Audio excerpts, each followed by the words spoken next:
herself, and after playing many games of her, I have to say, she is definitely very strong at the moment. She's more or less my go-to champion now in solo queue, and I wanted to make this video to tell you guys about the fact that she's really strong right now, and to give you guys some tips on how to play her. So I'll be going over the positives, the negatives, the items, the runes, the masteries, general tips, and my final thoughts. So hopefully in this video you guys learn a thing or two, and take this very deadly mid lane assassin APZ mage to the Rift. So starting off with the positives of Leblanc, and oh man are there so many. I'll tell you guys right now, there are definitely more than I'll be mentioning throughout this video. But the ones I do want to talk about are, first of all, the reason she's back to her prime is because her W speed has finally been increased after it was nerfed very heavily. The speed on her W is still not as fast as it used to be, but it is definitely faster than it was a few patches ago. The reason the speed nerf on her W made her so very difficult to play to the point where no one even actually played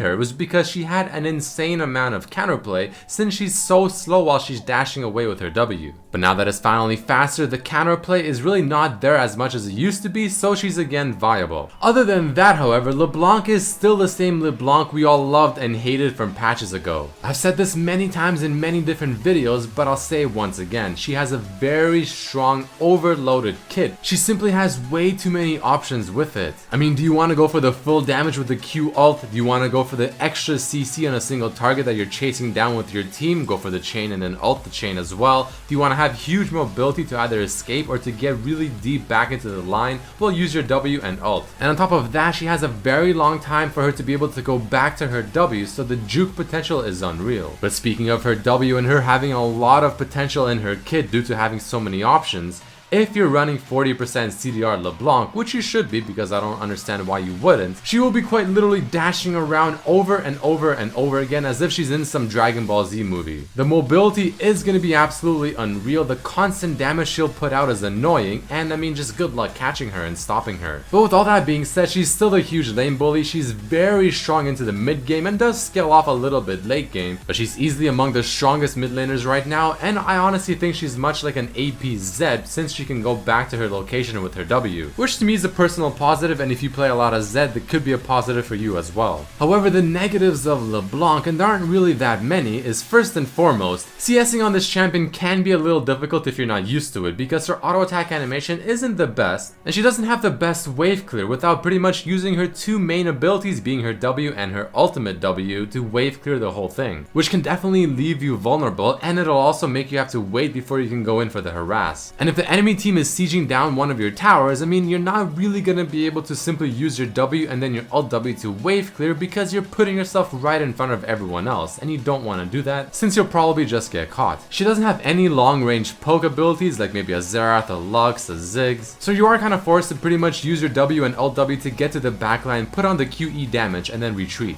And the final thing I felt like I needed to mention is teamfighting can be a little difficult with Leblanc if you're not used to her. It's almost like a double-edged sword. I mean, yeah, it's amazing the fact that she has so many options within her kit, and it's quite honestly overloaded. But the fact that she has that many options can be challenging for people that are not used to Leblanc to know what they should do and when in a teamfight. So it makes it easy to mess up. But let's talk about the items because this is a very important part. So there's various kind of item builds that you can do, but I'll be giving you guys the one that I almost always do. So you definitely want to start off with the Dorans and the few HP potions, but then you want to rush the Morellonomicon for that 20% CDR. You'll have either 5% CDR or 3.75% from your masteries, and you'll have 15% scaling blue CDRs, which will give you a grand total of 40% or extremely close to it. However, there are other options which all depends on what kind of blue runes do you run. So if you have the CDR per level blue runes, this is the one you want to do. But if your blues are AP per level, then you might want to switch out the Sork boots with Lucidity boots instead to replace the 15% CDR. Personally, I prefer the Sork boots and the CDR blues, but that's just my opinion. Other than that, the items that I recommend should be more or less self-explanatory. Now, I like the Luden's Echo on Leblanc quite a bit, but some people like to get the Rabadons as the second main item instead. Neither is necessarily wrong, it just really comes down to personal preference. To fill up the 6th item slot that I have not put in the core items, I recommend either the Abyssal Scepter or the Zanya's Hourglass. But let's quickly jump into the runes, and like I said, this is the page that I run. You can see that the blues are 15% CDR being CDR per level. Flat magic magic pen reds, HP per level yellows, which you can switch out for armor if you're against an AD mid laner, and flat AP quints. Again, if you wish, you can definitely switch out the blues for AP per level instead. Just make sure you get 40% CDR or very close to it. For the masteries, I tend to usually run this page right here, 2109. However, if I'm against someone who's very aggressive in the lane and is an AD assassin, so like maybe Zed, I'll switch out the 9 utility and go into defense instead for the extra HP and damage reduction.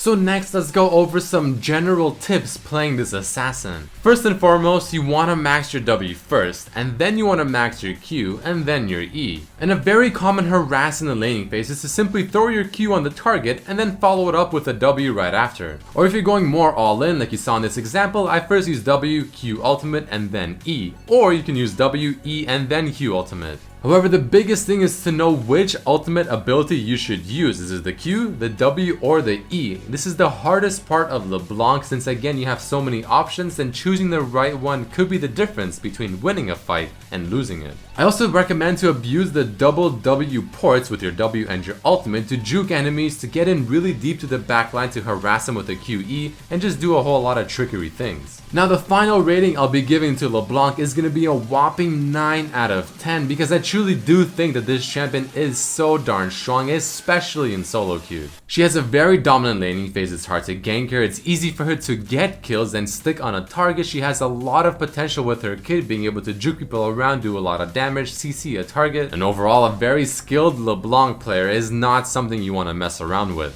But that is about it for this video, guys. If you did enjoy, please definitely hit that like button, it helps me quite a lot. Share it with your friends, subscribe if you haven't, check out my other videos as well, and I really hope to see you for the next one.